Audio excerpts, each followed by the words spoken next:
kuhusu hii project. Basi sawa. Mara ghafla tunaona Rose anataka kugongwa. Basi akawa ameshtuka, akili ilikuwa mbali. Mr. Lorenzo akatoka kumwambia, vipi wewe, uone njia? Utambui kama upo barabarani, unatembeaje kama hivyo, umepagawa nini? Nilikuwa kuna sehemu nilikuwa naenda. Basi Rose akamcheki, Mr. Lorenzo. Mr. Lorenzo naye akamcheki, namuuliza, vipi jina lako unaitwa nani? Eti mimi naitwa Hawa. Sawa, Hawa, uwe makini barabarani. Akasema sawa, sawa mister. Hawa akawa amefika ofisini kwa Mr. William ili kuweza kuzungumza kuhusu ile project, kwa sababu Hawa alitengeneza vizuri.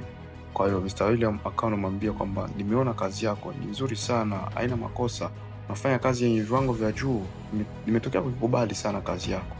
Nitakuwa nakulipa na hela 5,000. Hawa alivyosikia akatoa macho. Basi William akamwambia ndio, na hela 5,000. Sure, na hela 5,000 kweli? Yeah, nitakuwa nakulipa na hela 5,000 bila shida, kwa sababu kazi yako ni nzuri. Cha kwanza hicho, yaani kazi yako ninatokea kuikubali, unafanya vizuri, kazi yako iko very very very good. Kwa nini nisikulipe ile kama hiyo? Sawa, haina shida.